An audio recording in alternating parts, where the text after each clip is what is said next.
सलात बर मोहम्मद व आले मोहम्मद, अल्लाहुम्मा सल्ली अला मुहम्मद व अला आले मोहम्मद। ठीक हो गया। मैंने एक अहले हदीस की मस्जिद में ना ये 6 मुहर्रम का जुमा 6 सितंबर का पढ़ा। वो प्राइम मिनिस्टर के खिलाफ गरज रहे थे, ये हुकूमत कश्मीरियों के लिए कुछ नहीं कर रही, फौज कुछ नहीं कर रही है, कश्मीर में जुल्म हो रहा है, हमें कश्मीरियों का साथ देना चाहिए। अच्छा, तो मैं एक्सपेक्ट कर रहा था कि इसी किस्म का गुस्सा वो सऊदी हुकूमत पे भी निकालेंगे, जिनके हक में यहाँ रैलियाँ निकालते हैं और तहफ़्फ़ुज़ हरमैन कॉन्फ्रेंसेस करते हैं। सबसे बड़ा इस वक्त कश्मीरियों का दुश्मन तो सऊदीया बना हुआ है, क्योंकि पाकिस्तान को सबसे ज़्यादा तकिया ही उनके ऊपर था, यूएई के ऊपर और सऊदीया के ऊपर, और वो जाके इंडिया की झोली में बैठ गए क्योंकि उनके मफादात हैं। $75 बिलियन की ट्रेड है। ट्रेड तो अपनी जगह, जो औरतें वहाँ से उनको मिलती हैं वो बहुत बड़ी याशी है ना, इसीलिए तो मंदिर भी बना के दे दिया है ना यूएई में उन्होंने, दुनिया का सबसे बड़ा मंदिर।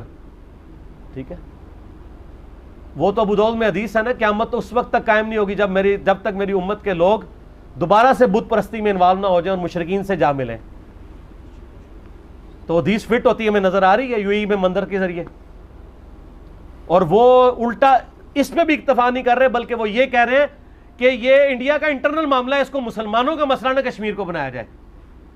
तो लेकिन उस मौलाना ने पूरा गुस्सा हुकूमत पे, आर्मी पे निकाला। अपने जो चंदा बुक थी ना, जहाँ से चंदा आता था, उनके बारे में एक जुमला भी नहीं निकाला। तो फिर हम इन लोगों की तकरीरों को कैसे समझें कि ये कश्मीरियों के लिए बोल रहे हैं? वो इसलिए बोल रहे हैं कि वो दूसरी पॉलिटिकल पार्टी को सपोर्ट कर रहे होते हैं। मैं कोई पीटीआई का सपोर्टर नहीं हूँ, मैं, आप लोगों में से मेरे करीबी लोग अक्सर जानते हैं कि मेरी सख्त रिजर्वेशन है पीटीआई के ऊपर। लेकिन इसका यह मतलब नहीं है कि आप एक मामले में अगर पीटीआई की गवर्नमेंट को रद्द कर रहे हैं और उसी मामले में आप दूसरों को, और ये ज़्यादा हक बजानब है कि ये बोलें, क्योंकि ये उनके एजेंडे यहाँ पे लॉन्च करते हैं। ठीक है, आए दिन स्टिकर छापे होते हैं, ओसी बागियों के हमले की मजम्मत करते हैं। तो एक बार कह देना कि हम सऊदीया और यूएई के वजारत खारजा के बयानात की मजम्मत करते हैं जो इन्होंने कश्मीरियों के बारे में दिया है, तो आपको पता चल जाएगा। हम सऊदी अरब में जो इन्होंने शराब के अड्डे खोले हैं, हम सऊदी हुकूमत की मजम्मत करते हैं। किसी अहले हदीस मौलवी का क्लिप आया?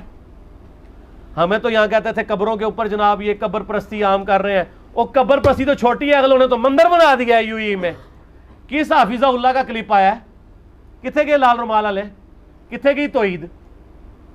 इससे बढ़ के जब सऊदीया का हुक्मरान कह रहा है कि हमने तो वाबियत अमेरिका के कहने पे फैलाई है, उस वक्त तो गैरत जागनी चाहिए थी। वो कहते कि यार मोहम्मद रऊफ साहब ने तो बड़ी इखलास के साथ दीन का काम किया था, खुदा के लिए उनकी मेहनत को तुम डॉलरों के साथ जोड़ रहे हो।